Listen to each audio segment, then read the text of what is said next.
Hello all, welcome to X and Y learning. Class 8-ലെ കുട്ടികൾക്ക് വേണ്ടിയിട്ട് മിഷൻ ഒളിമ്പ്യാഡ് എന്ന് പറയുന്ന സീരീസിലെ ഫിസിക്സിലെ സെക്കൻഡ് വീഡിയോ ആണിത്. ബാക്കി എല്ലാ സബ്ജക്ട്സിൻ്റെ വീഡിയോസും നമ്മുടെ ടീച്ചേഴ്സ് ഈ ചാനലിൽ പോസ്റ്റ് ചെയ്യുന്നുണ്ട്, നിങ്ങൾക്ക് നോക്കിയാൽ കാണാൻ പറ്റും. സോ സ്കൂൾ ലെവലിൽ നിൽക്കാതെ അതിനേക്കാൾ നല്ല കോമ്പറ്റേറ്റീവ് എക്സാംസ് ഒക്കെ എഴുതണം എന്ന് സ്വപ്നം കാണുന്ന കുട്ടികൾക്ക് ഏറ്റവും ബെസ്റ്റ് പ്ലാറ്റ്ഫോമാണ് എക്സ് ആൻഡ് വൈ ലേണിംഗ്. ഞങ്ങളുടെ സയൻസ് ആൻഡ് മാത്തിലെ ഫൗണ്ടേഷൻ കോഴ്സിനെ കുറിച്ച് അറിയാൻ കൂടുതൽ താല്പര്യമുള്ള ആളുകൾ ഡിസ്ക്രിപ്ഷൻ ബോക്സിലെ നമ്പേഴ്സിൽ കോൺടാക്ട് ചെയ്യുക പെട്ടെന്ന് തന്നെ. സോ നമുക്കിന്ന് ഫിസിക്സിലെ 2 ക്വസ്റ്റ്യൻസ് ഡിസ്കസ് ചെയ്യാം. Okay. A stone A is dropped to the ground from the top of a tower while another stone B is thrown towards the earth with some initial velocity from the same tower, neglecting air resistance. Question എന്താ പറയുന്നത്? ഒരു ടവറിൻ്റെ മേലെ നിന്നുകൊണ്ട് നമ്മൾ ആദ്യം ഒരു സ്റ്റോണിനെ just drop ചെയ്യുന്നു. Initially ഒരു സ്പീഡൊന്നും കൊടുക്കാതെ നമ്മൾ വെറുതെ ഡ്രോപ്പ് ചെയ്യുന്നു. അതുപോലെ തന്നെ സ്റ്റോൺ ബീനെ നമ്മൾ എന്ത് ചെയ്യുന്നു? ഒരു ഇനീഷ്യൽ സ്പീഡ് കൊടുത്തുകൊണ്ട് താഴേക്ക് എറിയുന്നു. രണ്ടും വ്യത്യാസമുണ്ട്.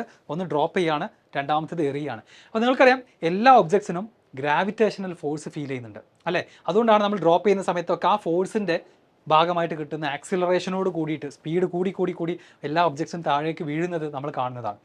അപ്പോൾ ഇവിടെ ഈ 2 സിറ്റുവേഷൻ തന്നിട്ട് ചോദിക്കുകയാണ്, ഈ പറയുന്ന ആക്സിലറേഷൻ അങ്ങനെയാണെങ്കിൽ acceleration is greatest for dropped stone A, is greatest for stone B, is same for both stones, depends upon the size of stones A and B. ഇതിലേതാണ് ശരി? സിമ്പിൾ ചോദ്യമാണ് അല്ലേ? അപ്പോൾ ഇതിൻ്റെ ആൻസർ എന്താണ്? നിങ്ങൾ ആലോചിച്ച് നോക്കുക. ഗ്രാവിറ്റേഷണൽ ഫോഴ്സിനെ കുറിച്ച് നിങ്ങൾ വളരെ ബേസിക് ആയിട്ടുള്ള കാര്യങ്ങളൊക്കെ പഠിച്ച് തുടങ്ങുന്നുണ്ടാവുള്ളൂ. ഹയർ ക്ലാസ്സിൽ എത്തുമ്പോഴാണ് അതിൻ്റെ ഡീറ്റെയിൽസിലേക്കൊക്കെ പോവുക.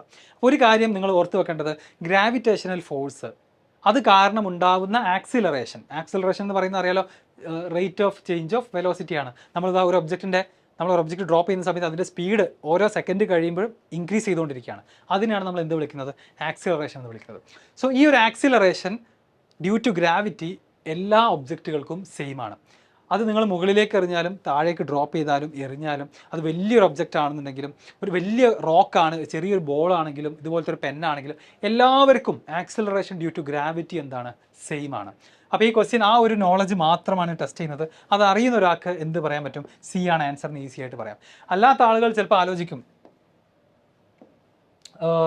അല്ലാത്ത ആളുകൾ ഇനീഷ്യൽ വെലോസിറ്റി അല്ലാത്ത ആളുകൾ ചിലപ്പോൾ ആലോചിക്കും, നമ്മൾ ആദ്യം തന്നെ നല്ലൊരു സ്പീഡ് കൊടുത്തിട്ടാണല്ലോ എറിഞ്ഞത്, അത് കാരണം അതിന് കൂടുതൽ ആക്സലറേഷൻ ഉണ്ടാവും എന്നൊക്കെ ചിന്തിച്ച് നോക്കും. പക്ഷേ അങ്ങനെയല്ല. അതായത് നമ്മളിവിടെ ഇനീഷ്യലി ഒരു വെലോസിറ്റി കൊടുക്കുന്നേ ഉള്ളൂ, മറ്റേ കേസിൽ നമ്മൾ ജസ്റ്റ് ഡ്രോപ്പ് ചെയ്യുന്നു.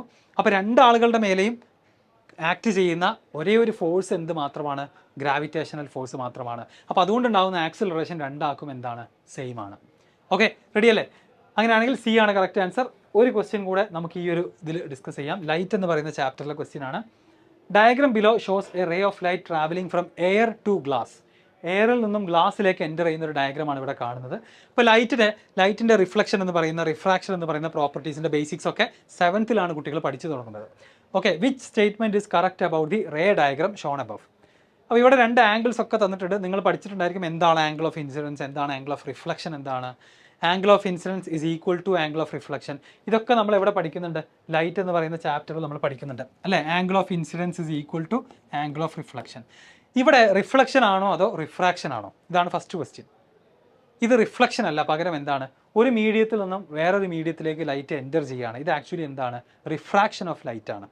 അപ്പോൾ ഇവിടെ നമുക്ക് ആൻസർ ചെയ്യേണ്ടി വരിക ആംഗിൾ ഓഫ് ഇൻസിഡൻസും ആംഗിൾ ഓഫ് റിഫ്രാക്ഷനുമാണ്. ഓക്കെ, റിഫ്ലക്ഷൻ്റെ കാര്യം നമ്മളിവിടെ ചിന്തിക്കേണ്ട ആവശ്യമില്ല.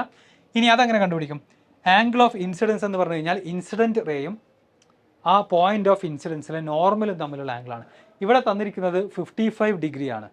അതല്ല ആംഗിൾ ഓഫ് ഇൻസിഡൻസ്. പകരം എന്താണ്? നോർമലായിട്ട് നമ്മളത് പെർപെൻഡിക്കുലറായിട്ട് വരച്ച ഈ ഒരു ആംഗിൾ, ഇതാണ് ആംഗിൾ ഓഫ് ഇൻസിഡൻസ്. അപ്പോൾ ഇത് ടോട്ടൽ ആംഗിൾ ഇതാ ഇവിടെ 90 ഡിഗ്രിയാണ്. നോർമൽ എന്ന് പറഞ്ഞു കഴിഞ്ഞാൽ പെർപെൻഡിക്കുലർ ലൈനാണ്, അതും സർഫസും തമ്മിലുള്ള ടോട്ടൽ ആംഗിൾ 90 ഡിഗ്രി. അതിൽ ഒരു പാർട്ട് 55 ഡിഗ്രി ആണെങ്കിൽ ബാക്കിയുള്ളത് എന്തായിരിക്കും? 35 ഡിഗ്രി ആയിരിക്കും. ഇവിടുത്തെ ആംഗിൾ ഓഫ് ഇൻസിഡൻസ് എന്ന് പറയുന്നത് അപ്പോൾ എന്താണ്? 35 ഡിഗ്രിയാണ്. അപ്പോൾ ഈ I ഈക്വൽ ടു R എന്ന് പറയുന്നത് ആർക്കാണ്? അത് റിഫ്ലക്ഷൻ ഓഫ് ലൈറ്റിൻ്റെ കേസിലാണ്. പക്ഷേ ഇവിടെ റിഫ്ലക്ഷൻ ഓഫ് ലൈറ്റ് അല്ല, റിഫ്രാക്ഷൻ ഓഫ് ലൈറ്റ് ആണ്. അപ്പോൾ ഇനി നമുക്ക് സെക്കൻഡ് പാർട്ടിൽ കണ്ടുപിടിക്കേണ്ടത് എന്താണ്? ആംഗിൾ ഓഫ് റിഫ്രാക്ഷൻ ആണ്. അതെങ്ങനെ കണ്ടുപിടിക്കും? വലിയൊരു ആംഗിൾ ഇവിടെ 65 ഡിഗ്രിയും തന്നിട്ടുണ്ട്. അപ്പോൾ റിഫ്രാക്ഷൻ ആംഗിൾ എന്തായിരിക്കും? നിങ്ങൾക്ക് റിഫ്ലക്ഷൻ ആംഗിൾ അറിയുന്ന ഒരാൾക്ക് അല്ലെങ്കിൽ ഇൻസിഡൻറ്റ് ആംഗിൾ അറിയുന്ന ഒരാൾക്ക് ഇത് ഈസി ആയിട്ട് ആലോചിച്ചെടുക്കാവുന്നതേ ഉള്ളൂ. നോർമലും റിഫ്രാക്റ്റഡ് റേയും തമ്മിലുള്ള ആംഗിൾ ആയിരിക്കും ആംഗിൾ ഓഫ് റിഫ്രാക്ഷൻ എന്ന് പറയുന്നത്. ഓക്കെ, അപ്പോൾ ഈ കാണുന്ന ചെറിയ ആംഗിൾ ഇതാണ് റിഫ്രാക്റ്റഡ് റേയും നോർമലും തമ്മിലുള്ള ആംഗിൾ. ഇത് എത്രയായിരിക്കും? ഇത് 90 മൈനസ് 65, അതായത് 25 ഡിഗ്രി ആയിരിക്കും. അപ്പോൾ ആൻസർ ഏതാ? ആംഗിൾ ഓഫ് ഇൻസിഡൻസ് 35 ഡിഗ്രിയാണ്, ആംഗിൾ ഓഫ് റിഫ്രാക്ഷൻ 25 ഡിഗ്രിയാണ്. ഓപ്ഷൻ ബി ആണ് കറക്റ്റ് ആൻസർ. ഓക്കെ, അപ്പോൾ ക്ലാസ് 7 എത്ര കുട്ടികൾക്ക് ഇത് ഞാൻ ചെയ്യുന്നതിന് മുൻപ് ചെയ്യാൻ പറ്റി എന്നുള്ളത് നിങ്ങൾ കമൻറ്റിൽ അറിയിക്കണം. അതുപോലെ തന്നെ 2 ക്വസ്റ്റ്യൻസ് മനസ്സിലായോ എന്നുള്ള കാര്യം പറയണം. ഓക്കെ, അപ്പോൾ എപ്പോഴും നിങ്ങളുടെ സ്കൂളിലെ സിലബസിനേക്കാൾ ക്ലാസ്സിനേക്കാളൊക്കെ മുകളിലായിരിക്കും കോമ്പറ്റേറ്റീവ് എക്സാമിനേഷൻസ്. അപ്പോൾ നമ്മളും അതിനനുസരിച്ചിട്ടുള്ള ട്രെയിനിങ്ങും പ്രാക്ടീസും എടുത്താലാണ് ഇന്ത്യയിലെ തന്നെ ബെസ്റ്റ് കോമ്പറ്റേറ്റീവ് എക്സാംസ് നമുക്ക് അപ്പിയർ ചെയ്യാനും അതിൽ വിജയിക്കാനും സാധിക്കുള്ളൂ.